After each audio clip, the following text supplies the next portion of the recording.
Part 1. The Easter Table Betrayal. Full voiceover. The Easter sunlight felt almost too perfect that morning. Soft, warm, gentle in a way that made everything feel like it was supposed to be okay. I remember standing in my kitchen at 5:12 a.m., barefoot on the cold tile floor, watching the oven timer count down as the smell of lemon cake slowly filled the house. I had always believed holidays mattered, not because of decoration or tradition, but because they were the only days when families pretended to remember what love was supposed to look like. So I prepared everything. The ham glazed to perfection, the roasted carrots with honey and thyme, the table set with white linen I had ironed 3 times just to make sure there wasn't a single wrinkle. Even the crystal glasses were polished until they reflected the sunlight like small pieces of fire. It wasn't just lunch. It was hope, arranged neatly on a table. My mother-in-law arrived first. She didn't knock. She never did. She walked in like the house already belonged to her.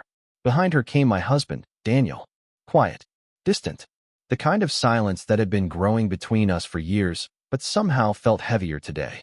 And then the rest of the family followed. They filled the dining room with noise that didn't quite feel like warmth.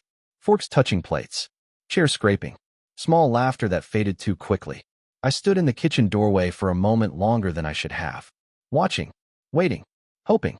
Then I walked in and sat down like everything was normal. For the first 20 minutes, it almost was. Almost. Until my mother-in-law set her fork down. Not loudly, not dramatically, just deliberately. And she looked at me.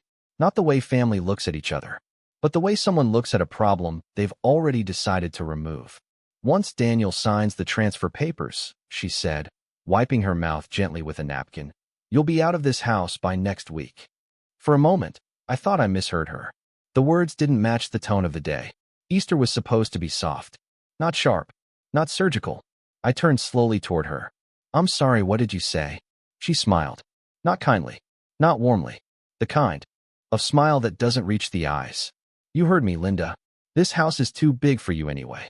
The room didn't react immediately. That was the strange part. It wasn't shock. It was hesitation. Like everyone at the table was deciding, in real time, whether I deserved to be defended or ignored. I looked at Daniel, my husband of 22 years, the man who once held my hand in this very house and told me we would grow old here together.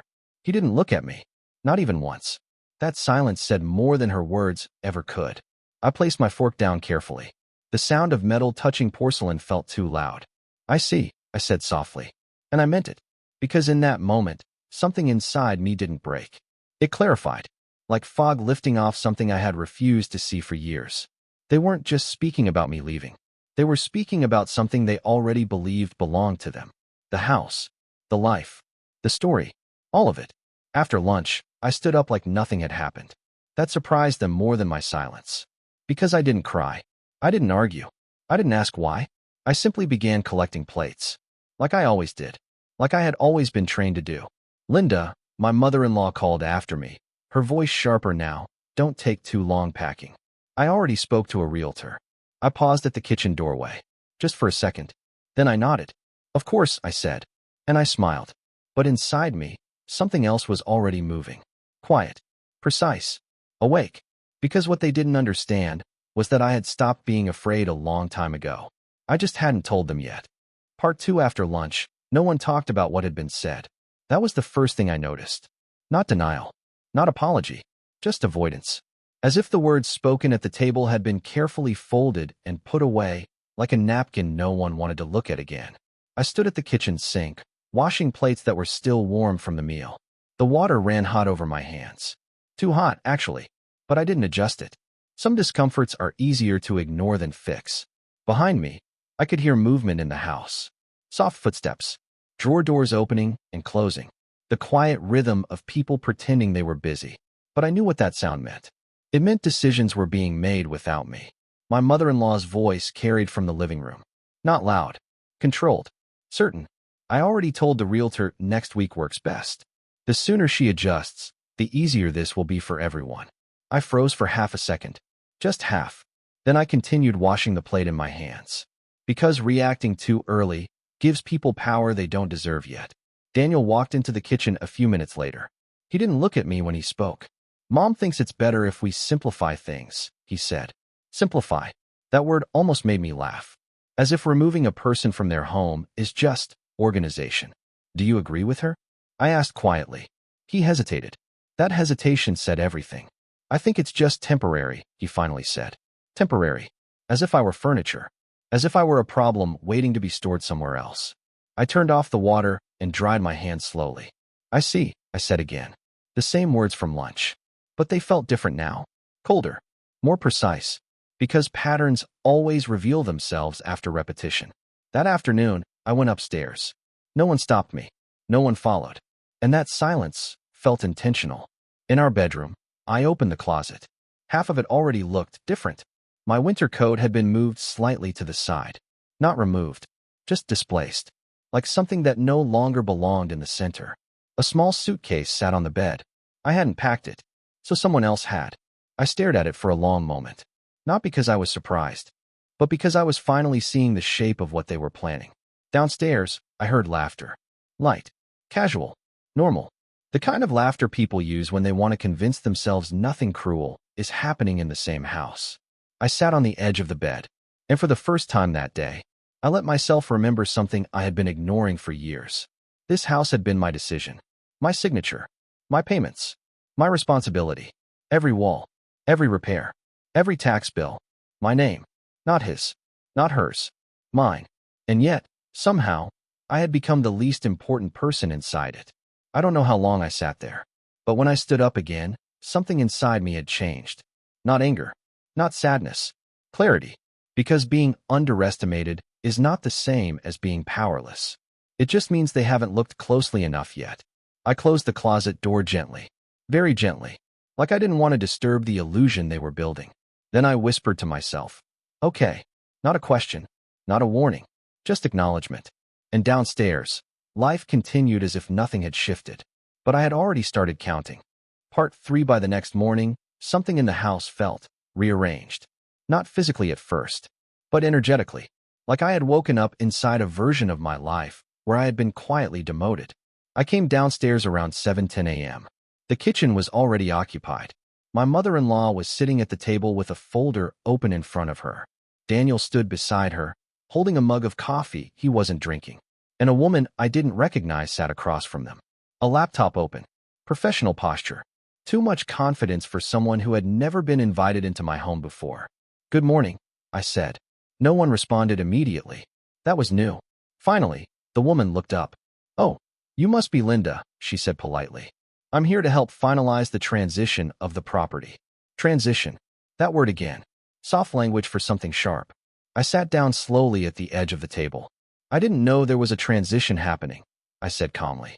My mother-in-law smiled without looking at me. Of course there is. We spoke about it yesterday. We, not you and me. We, as if I had already been excluded from the definition of this household. Daniel finally spoke. Mom already explained it. It's just paperwork. It'll be easier this way. Easier. I had heard that word twice now. Easier for who exactly? I looked at the folder on the table. My name was not on it, but my address was. That detail mattered more than they realized. The woman with the laptop slid a document forward. It's a standard ownership clarification, she said. Clarification. Another gentle word. Another disguise. I didn't touch it. Instead, I looked at Daniel.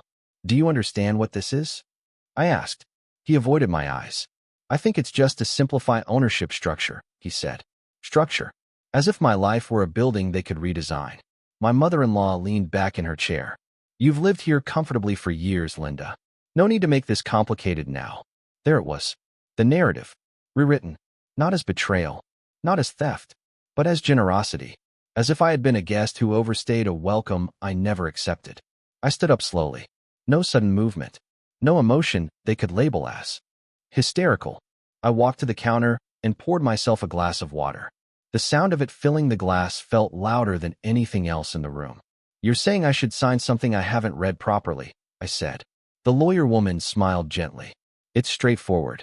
Straightforward. Another dangerous word. I set the glass down. Nothing about this house has ever been straightforward, I said quietly. Silence again. But this time, it wasn't awkward. It was defensive, like I had stepped too close to something they weren't ready to expose. My mother-in-law closed the folder. Linda, don't make this harder than it needs to be. Harder. For who? I looked at Daniel one more time. This time, he met my eyes for half a second. Half a second was enough. Because I saw it. Not confusion. Not neutrality. Permission. They had already decided the story. They just needed me to agree to it. I nodded slowly. Very slowly. I see, I said. And then I smiled. Not warmly. Not kindly. Not for them. For myself. Because now I understood the second layer. This wasn't just about a house. It was about rewriting my place inside it. And I had just confirmed something very important. They were scared I wouldn't sign. Which meant they already knew I didn't have to. Part 4 that night, I couldn't sleep. Not because I was afraid, but because my mind had finally started connecting dots I had ignored for years. Around 2:40 a.m., I got up and walked downstairs. The house was silent in a way that felt almost staged. Even the air seemed different. Heavier. Like the walls were listening. I didn't turn on the lights in the kitchen. Instead, I went straight to the small office at the back of the house. The one no one ever used except me. At least, until recently. The filing cabinet was still there. Unmoved. But the top drawer was slightly open. Just a few centimeters. Enough to notice. I didn't remember leaving it like that. I opened it slowly. Inside were folders I hadn't touched in months. Tax documents. Insurance papers. Mortgage records. And beneath them, the original deed. My fingers paused before touching it. Because something about seeing it again felt different now. Not like paperwork, but like evidence. I pulled it out. The paper was slightly yellowed at the edges, but the words were still sharp. Clear. Legal. Final. And then my name. Only my name. No co-owner. No secondary signature. Just me. I remember the day I signed it. 18 years ago. Back then, Daniel and I had just moved back to the city after his job instability. The bank had asked for strong financial backing. He didn't qualify. His credit was unstable. His income uncertain. I did not hesitate. I remember the banker looking at me carefully. Are you sure you want to do this alone, Mrs. Carter? Alone. That word felt heavy even then. But I nodded. Because I believed marriage meant building something together, even if one person had to carry the weight first. So I signed everything. Every page. Every responsibility. Every obligation. In my name. Only mine. Daniel promised later he would be added once things stabilized. That was 18 years ago. It never happened. I sat at the desk in the dark office, holding the deed. And for the first time, I stopped seeing it as history. I started seeing it as protection. Because what I now understood was simple. They weren't trying to transfer the house.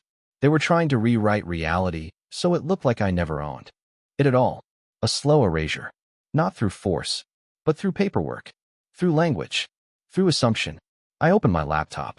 No hesitation this time. I searched for the property record online. It took less than a minute. There it was. Public record. Clear as day. Owner me. No ambiguity. No joint ownership. No loophole. Just truth. I leaned back in my chair and exhaled slowly. Not relief. Not fear. Something else. Recognition. Because now I understood why they were rushing. Why the realtor had appeared. Why the lawyer spoke in soft words like clarification and simplification. They weren't confused. They were preparing. Preparing for a version of reality where I had been quietly removed from my own life. I closed the laptop and sat in silence for a long time. Then I said it out loud. Not to the house. Not to them. To myself. This was never their house to give away. My voice didn't shake. That surprised me the most. Because somewhere between betrayal and truth, I had stopped being the person they expected me to be and started becoming something else. Someone who knew exactly what she owned. The next morning came too quickly. And this time, I didn't wake up feeling confused. I woke up feeling aware. Fully aware. As if something inside me had already stepped outside the story they were trying to write for me. Downstairs, the house was already active again. Too active. Voices carried through the hallway before I even reached the kitchen. This needs to be signed today, my mother-in-law said sharply. There's no reason to delay it anymore. I stopped at the bottom of the stairs. Not because I was afraid, but because I was listening differently now.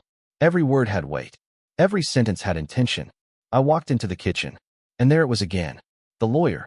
The same woman from yesterday. But this time, there was no politeness in her expression. Only efficiency. Only process. Only pressure. She placed a document on the table without looking at me. We've prepared a revised version, she said. It removes unnecessary complications. Unnecessary complications. Me. Daniel didn't speak immediately. That silence again. But now I could read it differently. It wasn't confusion anymore. It was alignment. With them. Not me. My mother-in-law tapped her fingers on the table. You've had enough time to think about this, Linda. We're being more than generous. Generous. That word again. They kept using it like a shield. Like rewriting ownership was an act of kindness. I looked at the document. This time, I didn't ask what it was. I already knew. It wasn't clarification anymore. It was pressure. A soft attempt to make me sign away what they could not legally take. The lawyer slid a pen forward. This will make everything easier for your family. Your family, not mine. I noticed that detail clearly now. Language always reveals intention when you listen carefully enough. I didn't touch the pen.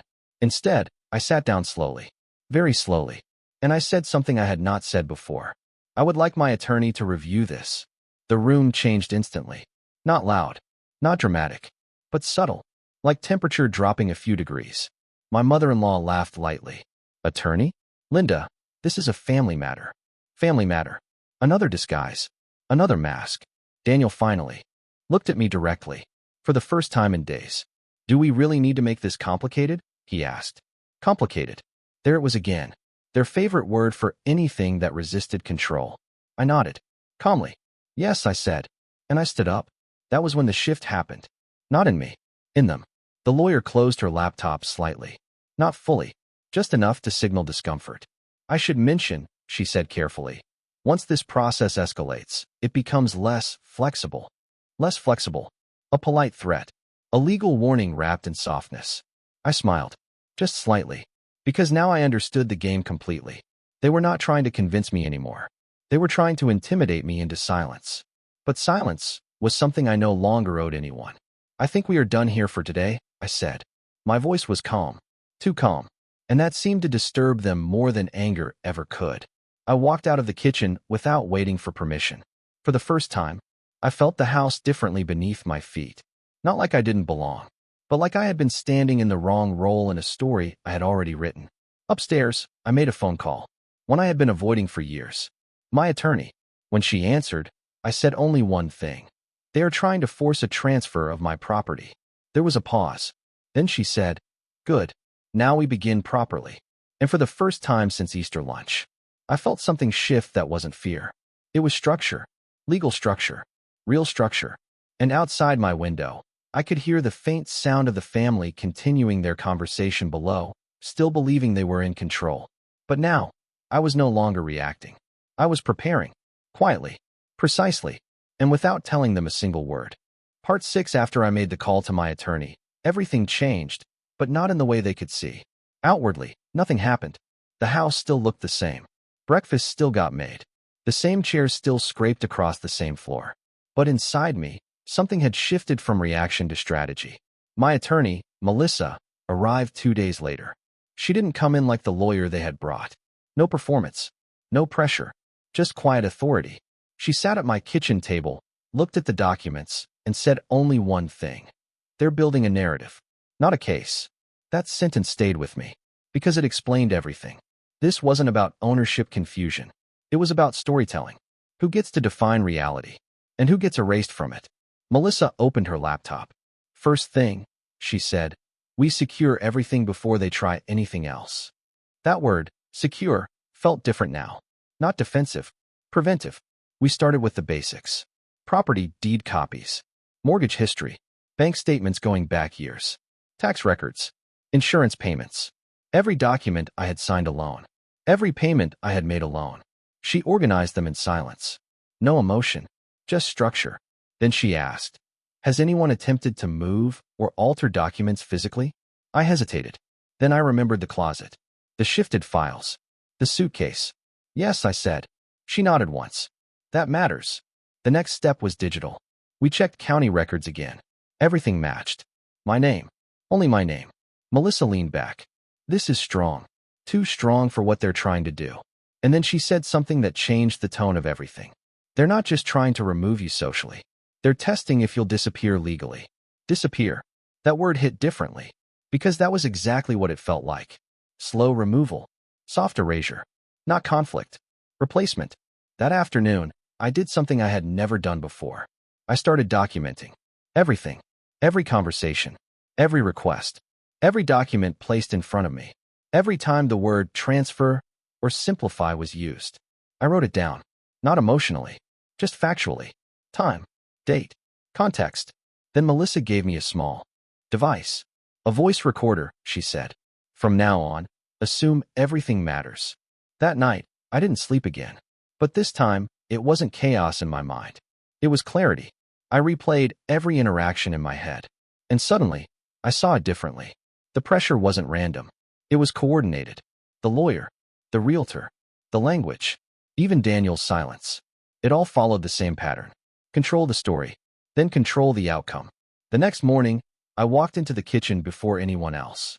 And I did something small, but intentional. I moved the folder they had left on the counter. Just a few inches. Not enough to notice. Unless someone expected it to be exactly where they left it. Then I placed my phone on the table. Recording. Not obvious, but active. When my mother-in-law entered, she didn't notice anything. She never noticed small changes. Only big ones. She sat down and immediately said, "We need a final decision by this week." Melissa's words echoed in my mind. "They're testing if you'll disappear." I looked at her, and for the first time, I didn't respond emotionally. I responded strategically. "I understand," I said calmly. Then I added, "I just want everything to be handled properly through legal review." Daniel looked up. That brief flicker again. Annoyance. Control slipping. My mother-in-law frowned. "There's nothing complicated here." But now I knew. Whenever they said nothing complicated, it meant they were afraid of what I might discover if I looked closer. After they left the room, I checked the recorder. It had captured everything. Perfectly. And for the first time since Easter lunch, I felt something steady inside me. Not anger. Not fear. Preparation. Because the quiet part of the revenge wasn't confrontation. It was evidence. And I already had enough to make the truth impossible to erase. Part 7. It happened the following evening. Not planned. Not announced. It just broke through the surface like something that could no longer stay contained. I was in the kitchen when Daniel walked in. He wasn't alone. My mother-in-law stood behind him, arms crossed, holding a printed document. And for the first time, there was tension in Daniel's face that wasn't directed at me, but at everything around us. "Can we talk?" he asked. But it didn't sound like a question. It sounded like a final attempt to control the direction of a falling situation. I turned off the stove. Slowly. "I think we already are," I said. That's when he placed a paper on the table. Not gently. Not aggressively. Just decided. "This came from your attorney," he said. "My attorney? Melissa?" My eyes narrowed slightly. I didn't touch the document. My mother-in-law spoke first. "She's escalating this unnecessarily," she said sharply. "Now she's threatening legal interference in a family matter." Family matter. That phrase again. Daniel rubbed his forehead. "It says you are claiming exclusive ownership and refusing cooperation." I almost smiled. Claiming. As if truth needed permission. As if ownership was an opinion. I finally looked at the document. It wasn't a request. It was a formal legal notice. Acknowledgement of dispute. Preservation of assets. Warning of unlawful interference. My attorney had moved. Faster than I expected. But what surprised me more was Daniel's reaction. He wasn't angry. He was unsettled. "Why is this becoming so serious?" he asked quietly. Serious. That word carried something different now. Because suddenly, seriousness meant consequences. Not conversations. Not opinions. Consequences. My mother-in-law stepped forward. "This is ridiculous, Linda. You're turning paperwork into a war." A war. I looked at her. Calmly. "No," I said. "I'm making sure nothing gets taken from me." Silence dropped instantly. But this time, it wasn't confusion. It was fracture. Because Daniel finally said something I didn't expect. "We were trying to protect you," he said. Protect me. That hit differently. Not because it was true, but because it revealed how they justified everything. Even erasure. Even pressure. Even rewriting ownership. Protection. I shook my head slightly. "No," I said quietly. "You were trying to decide for me." That was the moment it broke.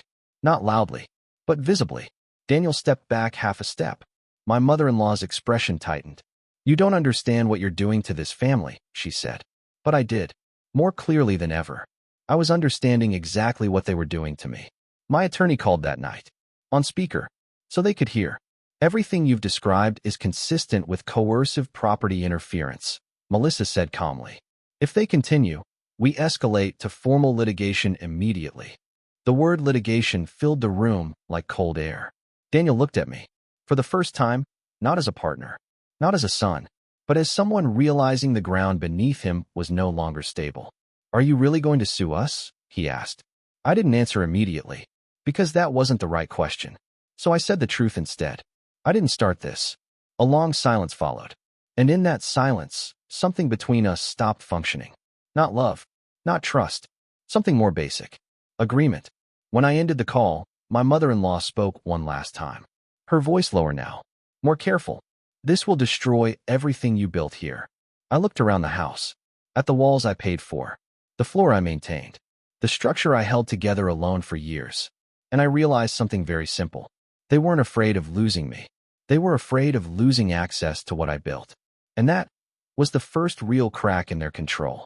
English version after that night. Nothing in the house was normal anymore. Not even pretending worked. The silence had changed shape. It wasn't peaceful. It was strategic. Everyone was waiting for the next move, but no one wanted to be the first to admit it.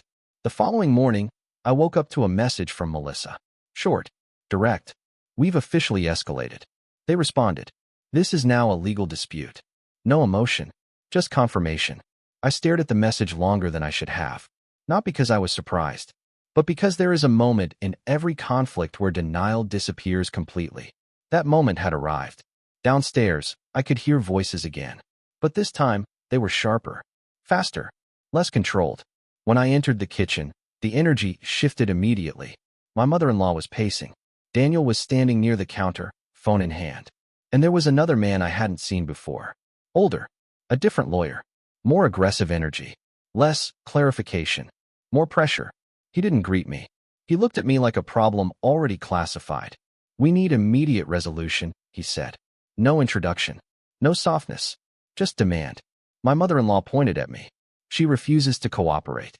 She's dragging this into legal chaos. Cooperate. That word again. As if agreeing to disappear was cooperation. I sat down slowly, calmly, because now I understood something important. They were no longer trying to convince me. They were trying to overwhelm me. Daniel finally spoke, but his voice was different now. Tired. Fractured. This is getting out of control, he said. Out of control. I almost laughed. Because from my perspective, this was the first time anything had actually been under control. The new lawyer placed a thick folder on the table. If this continues, he said, we will pursue injunction proceedings. Injunction. Court orders. Forced action. Real consequences now. Not suggestions. Not pressure. Legal force. The room felt smaller instantly. But I didn't move. I looked at the folder. Then at Daniel. Then at my mother-in-law. And finally, I said something that made the room go completely still. You are all acting like this house belongs to you. Silence. Sharp silence. Not confusion anymore. Not denial. Shock. My mother-in-law's voice rose slightly. Because it is family property. That word again. Family. The shield they kept rebuilding every time it cracked. I nodded slowly. Then I said, no, it is not. The new lawyer narrowed his eyes. You will need to prove that in court. And that was the moment everything shifted again. Because I didn't argue. I didn't defend. I simply said, I already have. Daniel looked at me instantly. This time fully. No half-second avoidance. Full attention. For the first time, fear entered his expression. Not fear of me. Fear of certainty. My mother-in-law stepped forward. What are you talking about? And I realized something important. They still didn't know the full truth. Not yet. And that meant I still had control of timing. I stood up. Slowly. I suggest you speak to my attorney directly, I said. Then I added. Because everything you are trying to do has already been documented. That word landed heavily. Documented. Not emotional. Not personal. Permanent. The new lawyer's expression changed slightly. For the first time. Uncertainty. Daniel's voice lowered. Linda, what did you do? And I looked at him. Really looked at him. And said, I protected myself. That was the fracture point. Because there was nothing left to debate after that. Only consequences. That night, Melissa called again. This is moving faster than expected, she said. They are preparing for litigation. Then she paused. And so are we. I sat alone in the dark living room after the call ended. The house felt different now. Not like home. Not like conflict. But like a courtroom that hadn't started yet. And I understood the final stage clearly. There would be no peaceful resolution anymore. Only exposure. Only truth. And when this reached its final moment, someone was going to realize too late that they had never been in control at all. Part 9. The final documentation drop. PRE climax reveals setup. 800 tokens. United States English version. The morning it all shifted was strangely quiet. Not peaceful. Quiet in a way that felt like the house itself was holding its breath. No one spoke about the legal escalation anymore. No one mentioned lawyers. But I could feel it everywhere. In the way footsteps stopped slightly longer outside rooms. In the way conversations ended when I entered. In the way Daniel avoided looking at me altogether. It wasn't denial anymore. It was anticipation. Something was coming. And they knew it. At 9:14 a.m., Melissa sent me a single message. Today we finalize everything on our side. Be ready. No explanation. No emotion. Just finality. I sat at the kitchen table for a long time after reading it. Because finalize is a dangerous word. It means the story is about to stop being negotiable. Around noon, the house changed again. This time, physically. A courier arrived. No warning. No explanation. He handed me a sealed legal envelope and left immediately. My mother-in-law was the first to react. "What is that?" she demanded. I didn't answer immediately. I opened it slowly. Inside were printed documents. Dozens of pages. Organized. Stamped. Verified. And at the top, a certified property ownership confirmation. Updated. Reissued.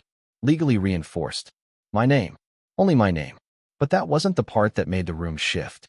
The second document did. A timeline report. Compiled evidence. Every mortgage payment. Every tax record. Every utility bill. Every signature. Every financial transaction tied to the property. All traced. All confirmed. All pointing to one conclusion. Sole legal owner. Me. The silence that followed wasn't ordinary. It was collapse adjacent. Daniel stepped forward first. Slowly. "What is this?" he asked. But I could hear it in his voice now. Not denial. Fear of inevitability. My mother-in-law grabbed the papers. Her hands shook slightly. "This is manipulation," she said quickly. "This can be challenged." But even she didn't sound sure anymore. Because documents don't argue. They confirm. And Melissa had made sure everything was airtight. Then I placed one final envelope on the table. I hadn't opened it yet, but I already knew what it was. Melissa's handwriting on the front. Evidence summary for court submission. Daniel looked at it like it was heavier than paper. "Linda," he said quietly. But he stopped. Because there was nothing left to say that didn't already sound like defeat. I opened the envelope. Inside was the final compilation. A complete legal narrative. Prepared for court. Clean. Structured. Undeniable. It wasn't emotional. It wasn't dramatic. It was final. And that was the moment it happened. Not a confrontation. Not a fight. A fracture. Daniel sat down slowly at the kitchen chair. Not because he was told to, but because standing suddenly became impossible. My mother-in-law's voice softened, but not with kindness. With disbelief. "You really did all this," she whispered. I looked at her, and for the first time, I didn't feel anger. Or revenge. Just distance. "I didn't do this today," I said quietly. "I did it every year you forgot I owned it." That sentence hit harder than anything before it. Because it wasn't a threat. It was history. Daniel finally looked up at me fully. And I saw it. The collapse beginning. Not of the case, but of his perception. Of the story he had lived inside. "You never told me," he said. And for the first time his voice broke. But I didn't answer. Because that silence was the beginning of the end. Outside, the house was still. But inside it, everything had already changed. And the final confrontation was now inevitable. Part 10. The final break. Emotional collapse before courtroom reveal. 800 tokens. United States English version. It started with silence. Not the calm kind. The kind that happens right before something breaks beyond repair. No one in the house spoke that morning. Not because there was nothing to say, but because anything said now would make it real. Daniel stood in the living room for almost 10 minutes without moving. Like he was waiting for a version of the day that wouldn't arrive. My mother-in-law kept walking from room to room, but without purpose. Like motion could undo what had already been confirmed. And I was no longer waiting. I was observing. At 10:03 a.m., the final trigger arrived. A notification. Court filing confirmation. Submitted. Accepted. Scheduled. It was done. The legal system had now taken over what family could no longer contain. When Daniel saw me reading the message, He finally spoke. But his voice was different now. Lower. Stripped. Almost empty. You really went through with it, he said. It wasn't anger. It was disbelief trying to survive reality.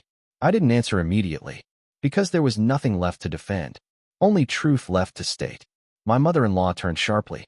This is humiliating for all of us, she said. Do you understand that? Humiliating. That word again. Always about perception. Never about action. I looked at her. Calm. Steady. It became legal the moment you tried to erase me, I said. That sentence landed differently. Not loud, but final. Daniel stepped closer. For the first time, no strategy left in his posture. Only breakdown. I didn't think it would go this far, he said quietly. And that was it. The collapse wasn't sudden. It was cumulative. Years of avoidance finally hitting a wall that would not move. My mother-in-law's voice cracked slightly. We were trying to keep everything together. Keep together. Another illusion. Another justification. But now it sounded hollow. Because everything they tried to keep together required me to disappear. I shook my head once. Slowly. No, I said. You were trying to keep control. Silence swallowed the room again. But this time, it wasn't tense. It was exposed. Raw. Unprotected. Daniel sat down on the edge of the couch like his body had finally accepted what his mind resisted. You never told me you felt like this, he said. That was the moment everything sharpened. Because that sentence revealed the real fracture. Not the house. Not the documents. But perception. I told you, I said quietly. You just never heard it when it didn't benefit the story you were telling yourself. No one spoke after that. Not because there was nothing left, but because everything had already been said in ways that couldn't be undone. My phone rang. Melissa. I answered. Her voice was steady, professional. We are locked in for court. Tomorrow morning is the hearing preparation review. This is the final step before presentation. Final step. That phrase echoed in the room. Daniel looked up immediately. Tomorrow, he said. I nodded. Yes. My mother-in-law sank into a chair. Not dramatically, but completely. Like something inside her had stopped resisting. And for the first time, no one argued. No one corrected. No one controlled the narrative. Because there was no narrative left to control. Only evidence. Only truth. Only consequences waiting in a courtroom. As I ended the call, I looked around the house one last time. Not as a victim. Not as a participant. But as someone stepping out of a story that had already ended internally. And I realized something very clear. The fight was no longer about ownership. It was about acknowledgement. And tomorrow, they would finally see what had been true all along. Part 11. Final courtroom reveal. Full climax and truth exposure. 900 tokens. United States English version. The courtroom didn't feel like television. It felt colder. Heavier. Like every sound had to earn permission before existing. I sat on one side of the room with Melissa beside me. On the other side, Daniel, my mother-in-law, and the new lawyer. No one looked at each other at first. Not out of respect. Out of avoidance. Then the judge entered. And everything shifted into structure. Order. Finality. The case was called quickly. No dramatic build-up. No emotional framing. Just facts. Then Melissa stood. Her voice was calm. Not emotional. Not aggressive. Controlled. Your Honor, this case is not about confusion. It is about attempted misrepresentation of clear legal ownership. She placed the documents on the table. One by one. Deed. Tax records. Bank history. Insurance trail. Utility payments. Each page reinforcing the same truth. Sole owner, me. Daniel shifted slightly in his seat. Not visibly dramatic. But enough. The kind of movement people make when reality stops matching memory. The opposing lawyer stood. This is a family dispute being escalated unnecessarily, he said. But even he sounded weaker now. Because the room was no longer about storytelling. It was about verification. Melissa continued. The opposing side attempted to create the appearance of shared ownership where none exists. We have documented communication, coercive pressure attempts, and repeated efforts to induce signature under misleading framing. The word coercive landed heavily. My mother-in-law whispered something under her breath. But no one responded. Because silence in court is not emotional. It is recorded. Then the judge looked at me. Mrs. Carter, do you confirm sole ownership of the property in question? I stood. For the first time in this entire process. I felt no pressure in my chest. No urgency. Only clarity. Yes, I said. I am the sole legal owner. I have always been. The judge nodded. then turned to Daniel. Do you dispute the ownership documentation presented? That moment lasted longer than it should have. Daniel looked at me, not as a legal subject, not as a wife, but as someone realizing the story he believed no longer existed in law. He started, then stopped. And in that pause, everything collapsed. Not loudly, not dramatically, quietly. Finally, I didn't understand, he said. And that was the truth that changed nothing legally, but everything emotionally. The judge reviewed the file, then spoke. The court finds no evidence supporting shared ownership or transfer intent. The property remains solely under the petitioner's name. Gavel. Finality. Case closed. But what happened next wasn't about law. It was about aftermath. My mother-in-law didn't speak. Not at first. Then she finally looked at me. And for the first time, there was no anger. Only disbelief mixed with something softer. Loss of certainty. Daniel stood slowly. He didn't approach. He didn't argue. He just said quietly, I thought we were protecting something together. I looked at him. And for the first time in a long time, there was no fire left in the space between us. Only distance. I was never something to be protected by rewriting, I said softly. That was the end of it. No response. No rebuttal. Just silence. Outside the courtroom, the world felt normal again. Cars. Light. Noise. Life continuing as if nothing had happened. But everything had. Because inside that courtroom, a version of my life had been corrected. Not emotionally. Legally. And permanently. Melissa closed her folder.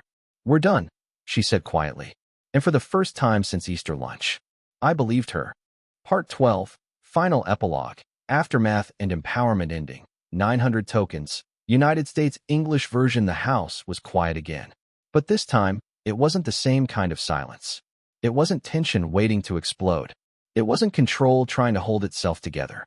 It was emptiness after truth has already spoken. 2 days after the court ruling, Daniel moved out. No argument. No final confrontation. Just boxes. Quiet footsteps. And a version of him that no longer tried to negotiate reality. My mother-in-law left the same afternoon. She didn't say goodbye. Not really. Just a short look at the house like she was trying to understand where her certainty had gone. And then she left it behind. The house didn't feel bigger after they were gone. It felt honest. For the first time in years, it felt like it belonged to me without needing permission. Melissa called once more, just to confirm closure. Everything is finalized, she said. Legally, there is nothing left to contest. Nothing left to contest. That phrase stayed with me longer than I expected. Because it didn't just mean the case was over. It meant the version of my life they tried to rewrite had failed. That night, I walked through every room slowly. Not to check anything. Not to fix anything. Just to remember. The kitchen where conversations turned into control. The table where documents were placed like weapons disguised as paperwork. The living room where silence became emotional collapse. And now, all of it was still. But no longer heavy. I stopped in the center of the house. And for the first time, I didn't feel like I was standing inside someone else's story. I felt like I had finally stepped back into my own. Not as a victim. Not as someone defending herself. But as the person who had simply refused to disappear. There was no celebration. No dramatic release. Just quiet acceptance. And something stronger underneath it, certainty. The next morning, I made coffee and sat by the window. The same window where I once watched everything unravel. But now, nothing was unraveling anymore. Outside, life continued exactly the same. Cars passed. Neighbors walked dogs. The world didn't acknowledge what had happened inside. These walls. And maybe that was the point. Real victories don't announce themselves. They settle. They stabilize. They remain. I thought about Daniel for a moment. Not with anger. Not with sadness. Just recognition. He had lived inside a story he thought was shared. And when that story broke, he didn't know how to rebuild it without control. My mother-in-law had done the same. Different expressions. Same need. Control disguised as family. But I no longer carried that weight. Because the truth had already been spoken in the only language that mattered in the end. Law. Proof. Structure. Reality. I picked up my phone and deleted old messages I no longer needed. Not out of bitterness, but out of completion. Some things don't need closure. They just need to be released. Before I left the kitchen, I paused. Just once. And I said quietly to the empty house, I'm not what you tried to make me. There was no echo. No response. Just peace. And for the first time in a long time, that silence felt like mine.